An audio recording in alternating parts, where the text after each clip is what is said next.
नमस्कार दोस्तों, बुंदेलखंड किसान भाई गिरीश कुमार की यूट्यूब चैनल में आप लोगों का स्वागत है। आज हम बात कर रहे हैं राजनीति विज्ञान के 7वें अध्याय की समकालीन विश्व में सुरक्षा।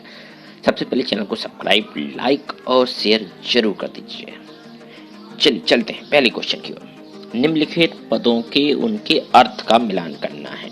तो जो विश्वास बहाली के उपाय, कॉन्फिडेंस बिल्डिंग मेजर्स, CBMS, इसके सामने क्या आएगा?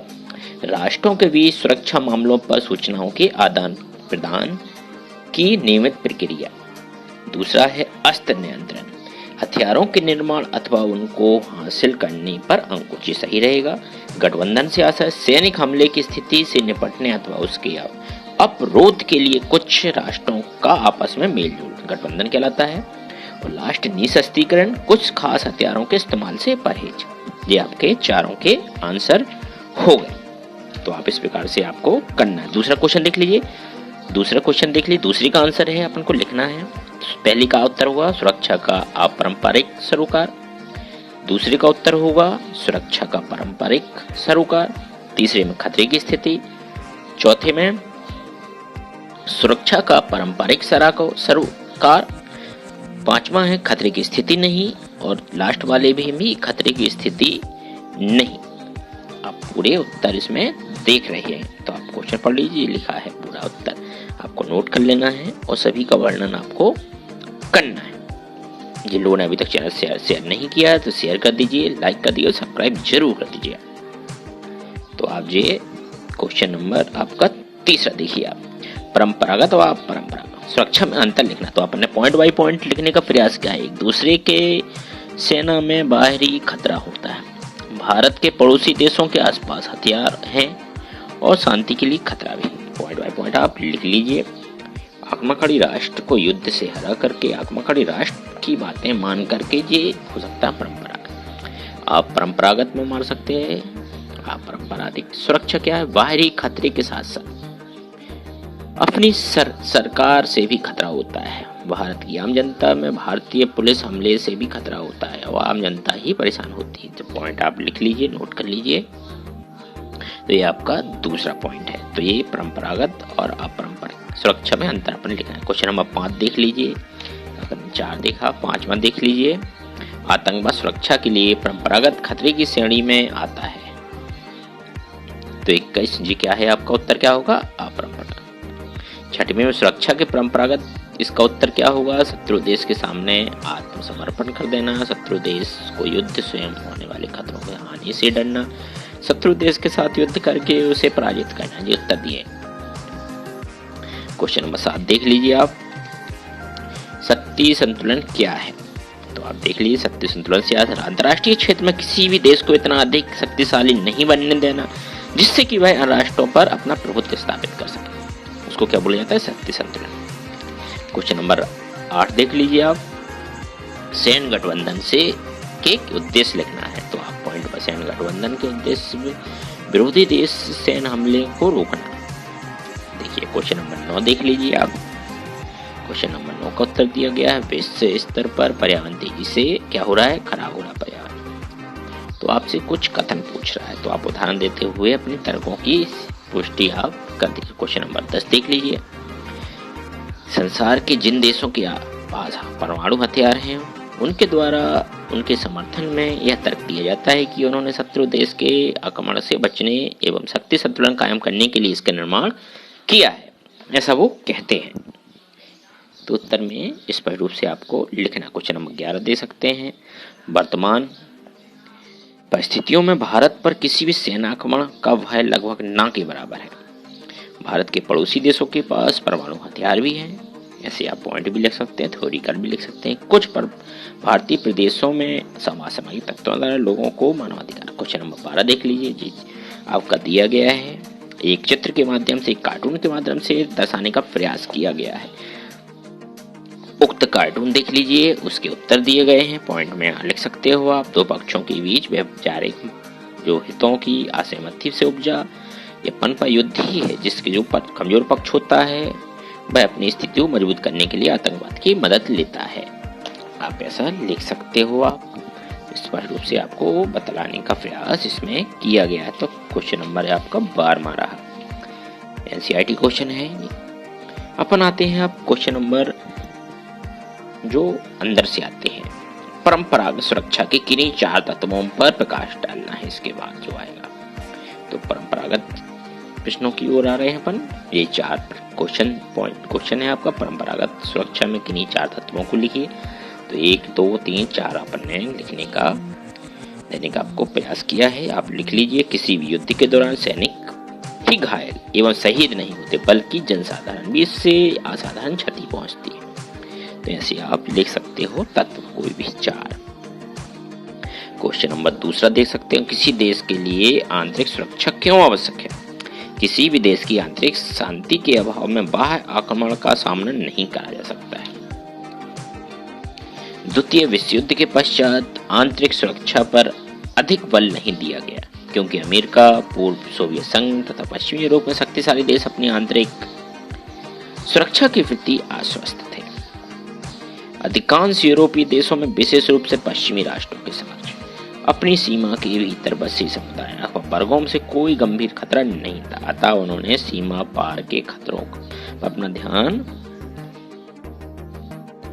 लगाया।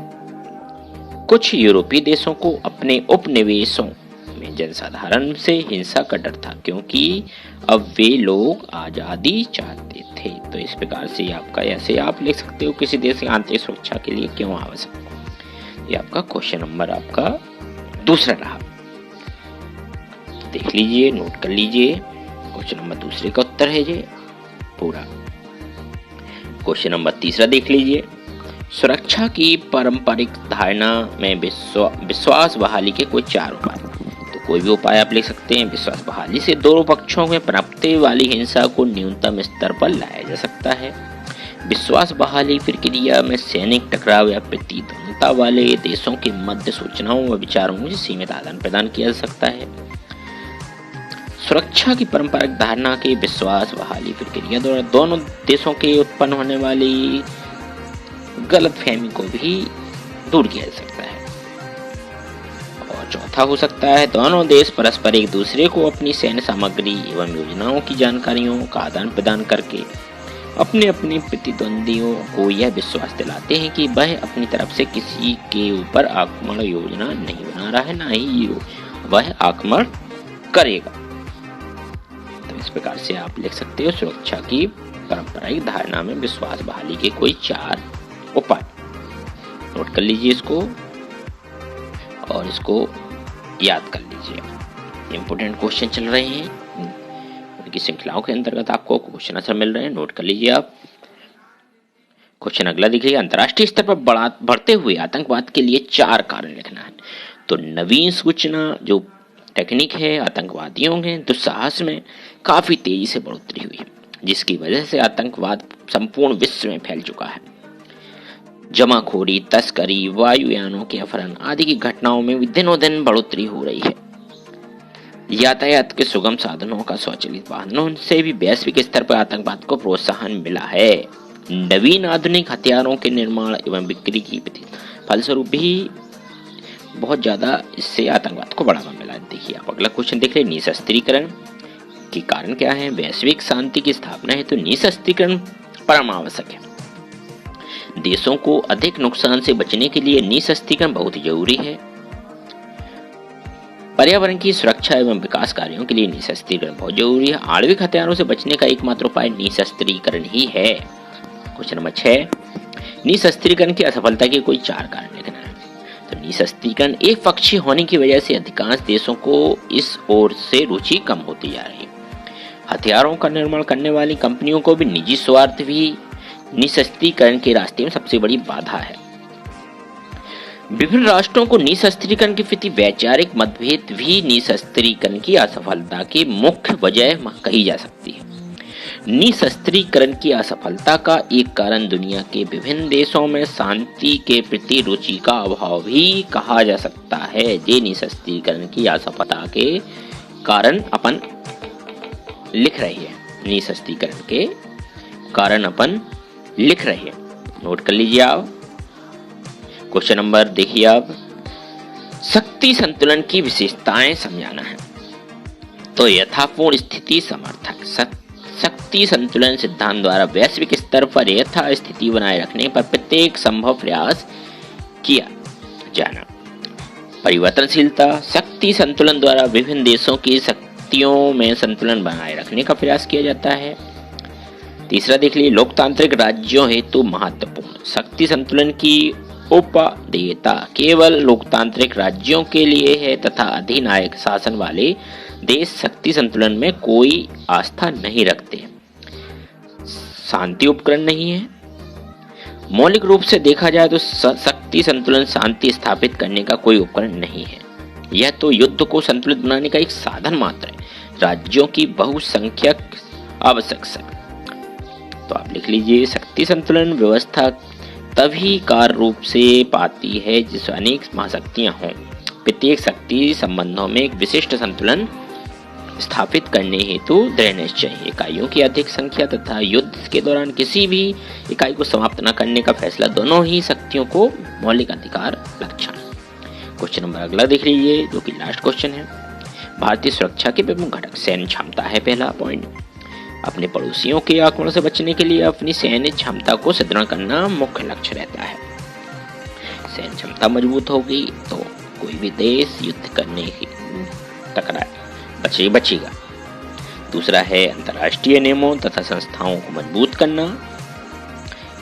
हमें अपनी सुरक्षा हितों को बचाने के लिए अंतर्राष्ट्रीय नियमों और संस्थाओं को मजबूती प्रदान करने के लिए भरपूर सहयोग देना होगा। भारत की आंतरिक सुरक्षा एवं परंपराएं, भारतीय सुरक्षा नीति का तीसरा महत्वपूर्ण घटक देश की आंतरिक सुरक्षा समस्याओं से निपटने की तैयारी है। नागालैंड, मिजोरम, पंजाब जैसे देशों में या राज्यों में अलगाववादी संगठन सक्रिय है, तो इसके रोकने के लिए ये आंतरिक समस्याएं भी जिम्मेदार है। चौथा है निर्धरता, हमारे देश में ऐसी व्यवस्थाएं करने का प्रयास किया जिससे अधिक से अधिक भारतीयों को गरीबी एवं अभाव से छुटकारा मिल सके। तो ऐसी आप ले सकते हो, विभिन्न घटक हैं।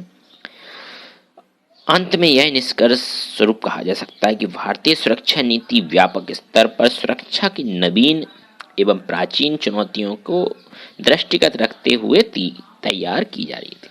तो ये आपका रहा। आपका वीडियो आपको कैसा लगा कमेंट बॉक्स में जरूर बताएं, और नीचे कमेंट बॉक्स में बताना है आपको कोई चीज समझ में नहीं आई तो जरूर पूछिए। आप वीडियो को शेयर करें, ज़्यादा से ज़्यादा लोगों तक पहुंचना चाहिए। लाइक करें, सब्सक्राइब करें और इसको देख के बार बार समझना है, क्योंकि पेपर की दृष्टि से बड़ा ही महत्वपूर्ण है।